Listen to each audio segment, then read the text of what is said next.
Alfred, what's actually happening? Why is China suddenly in the center of America's new strategy? Suddenly. Oh no, China's been in the center for 20 years. The only thing that changed is Washington finally admitted it, by not admitting it. The new U.S. defense strategy quietly removed China from the top threat category, not because China got nicer, but because America's alliances got weaker. You don't downgrade your rival. You downgrade your ability to confront him.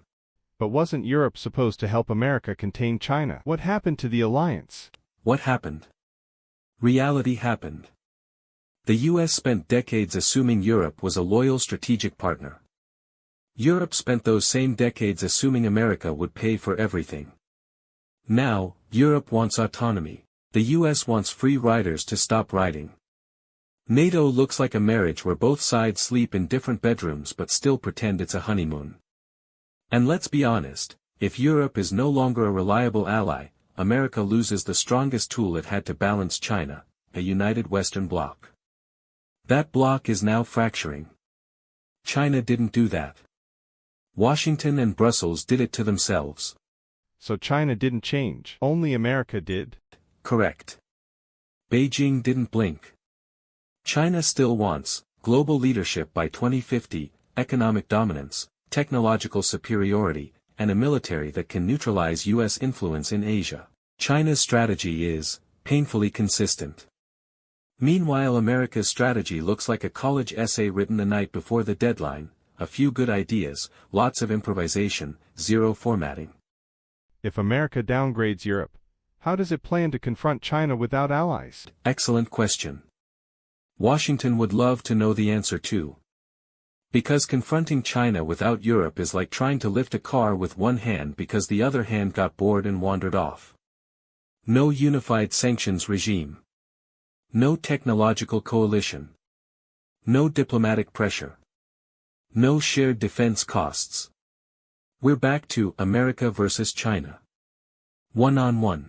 That's not strategy, that's wishful thinking powered by nostalgia. What about Russia? Is Washington trying to separate Moscow from Beijing? Trying, yes. Achieving, absolutely not. Sanctions cut Russia off from Europe. The oil embargo pushed Russia into China's economic arms. American pressure made Beijing the only major lifeline Moscow has left. So instead of separating Russia from China, Washington welded them together like two metal plates under a blowtorch. Russia now depends on China more than at any time in modern history.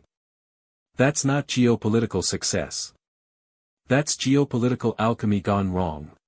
Why is Europe drifting toward China? Look at Macron, he just flew to Beijing. Because nature hates a vacuum. And geopolitics hates indecisive superpowers. If America pulls away, someone else will fill the space. And China is always happy to hold the door open. Europe knows, China is a massive market, a technological competitor, and a diplomatic heavyweight. If Washington treats Europe like a cost burden, instead of a strategic partner, then don't act surprised when Europe explores new options. It's not betrayal. It's survival. So is America stronger or weaker after this strategic shift? Well, let's put it gently, for the sake of the viewers, America today is a superpower with fewer allies, more rivals, a confused doctrine, and a rapidly rising China staring back across the Pacific.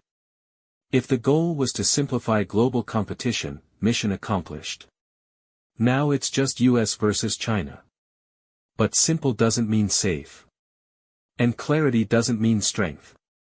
Then what's the real danger right now? Ambiguity. China knows exactly what it wants. Europe knows what it fears. Russia knows what it needs. The only power without a clear long-term plan is the one writing new defense strategies every 4 years. And in great power politics, uncertainty is not a policy. It's an invitation. A very dangerous one. Alfred, your verdict. China didn't outsmart America. America outmaneuvered itself. A superpower doesn't fall because someone pushed it. It falls because it forgot why it stands.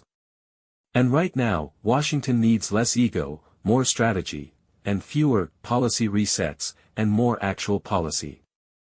Because China isn't waiting. Russia isn't hesitating. And Europe isn't loyal by default. The world is leaning into a new balance, and America can't afford to sleepwalk through it. Stay awake, stay informed. This is Q and A News, and the questions are only getting harder.